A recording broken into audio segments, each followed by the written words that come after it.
जय माँ काल जी की। आज करते हैं बात वृषभ लग्न की। वृषभ लग्न के स्वामी शुक्रदेव जी हैं, जिनका रतन डायमंड माना गया है। लेकिन डायमंड बहुत कीमती होता है, उसकी जगह अधिकतर ओपल का यूज किया जाता है। ओपल के बहुत ही बेहतरीन रिजल्ट देखने को पाए गए हैं। तो आज सबसे पहले मैं आपको ओपल के बारे में जानकारी दे देता हूँ और आपको दिखा देता हूँ ओपल कितनी क्वालिटी के आते हैं। तो दोस्तों, एक ओपल तो आता है बिल्कुल प्लेन, जो कि बिना फायर के होता है, उसके अंदर कोई फायरिंग नहीं होती। अभी मैं आपको खोल के दिखा रहा हूँ।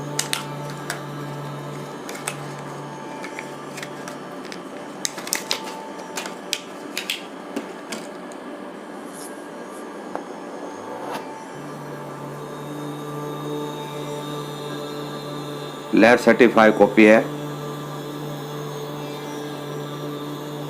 ये देखिए, ये है प्लेन ओपल।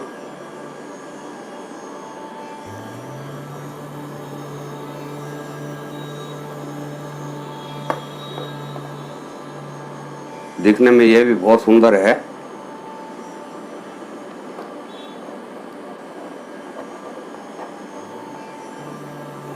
और इसके बाद एक आता है इथोपियन ओपल।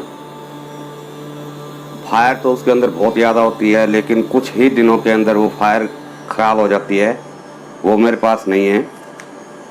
और ऑस्ट्रेलिया का ओपल आता है एक, वो आपको मैं दिखाता हूँ with fire, with certified copy. और इसको भी मैं आपको खोल के दिखाता हूँ। देखिए कितनी फायर है इसके अंदर।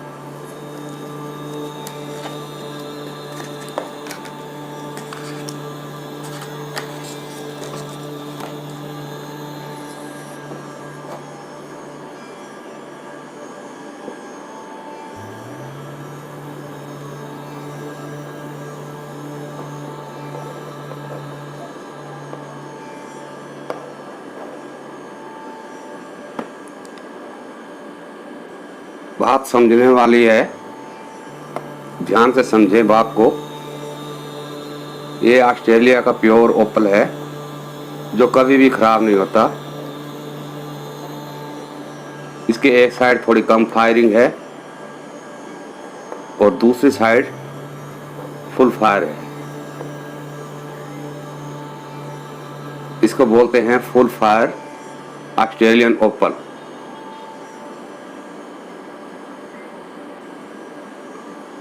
रिपोर्ट को आप ध्यान से पढ़िए। नोन की जगह क्या लिखा है? कुछ भी नहीं लिखा। और एक आता है डबलिट ओपल, उसको भी मैं आपको दिखाने जा रहा हूं। उसकी रिपोर्ट के अंदर भी डबलिट लिखा आता है। काफ़ी सस्ता होता है। उसमें क्या होता है, नीचे प्लेन ऊपर लगा लिया जाता है और उसके ऊपर जो फायर वाला ओपल होता है उसकी कटिंग करके उसको चिपका दिया जाता है। ये देखिए, ये भी नेचुरल ओपल है और इसके अंदर डबलेट लिखा हुआ है, यानी डबल ओपल। आधा फायर वाला, ऊपर आधा चिपकाया हुआ फायर और नीचे प्लेन ओपल। तो ये सस्ता होता है, कुछ लोग ये भी डालते हैं। होता ये भी ऑस्ट्रेलियन है। तो इसको भी मैं आपको दिखा देता हूँ। इसके अंदर फायर बहुत ज़्यादा देखने को मिलती है।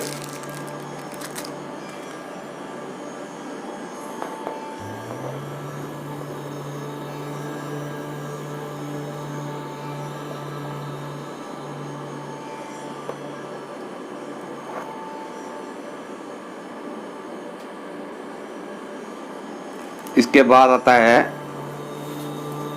चाइनीज ओपल, जो देखने में बहुत ही सुंदर होता है और बाजार में इसको पता नहीं किस तरीके से बेच दिया जाता है और किस तरीके से खरीदा जाता है, मैं कुछ नहीं कहूँगा, आप खुद ही देखिए इसके अंदर कितनी फायर है। और इसकी कीमत मात्र 20-30 रुपए क्रेट होती है।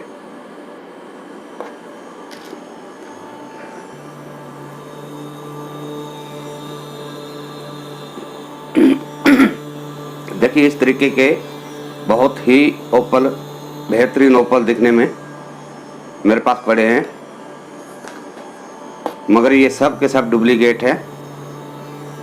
इसके अंदर कोई भी ओपल ओरिजिनल नहीं है, ना ही इसकी कोई रिपोर्ट आती है। दोनों तरफ से आपको ये फुल फायर दिखेगा, अति चमकीला, अति ही सुंदर रत्न।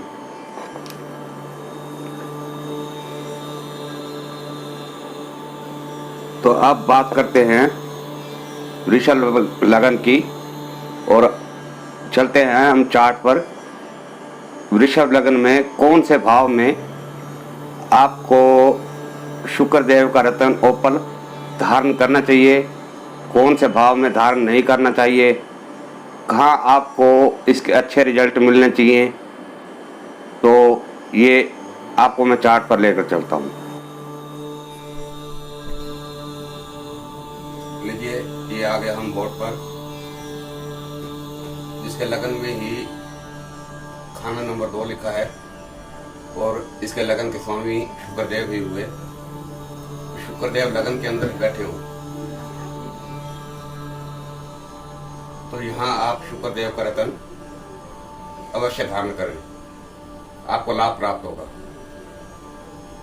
शुक्रदेव यदि आपके मिथुन राशि में बैठे हो, यानी धन भाव में, कुटुंब भाव में, तो यहाँ भी आप शुक्रदेव का रत्न ओपल धारण अवश्य करें, आपको लाभ ही प्राप्त होगा। और शुक्रदेव यदि कर्क राशि यानी तीसरे भाव में विराजमान हो तो यहाँ आप ओपल रत्न धारण मत कीजिए। शुक्रदेव पंचम भाव, चौथे भाव में हो तो यहाँ भी आप शुक्रदेव का रत्न धारण कर सकते हैं। यहाँ आपके शुक्र दिग्बली हो जाएंगे और आपको शायद लाभ ही प्राप्त होगा।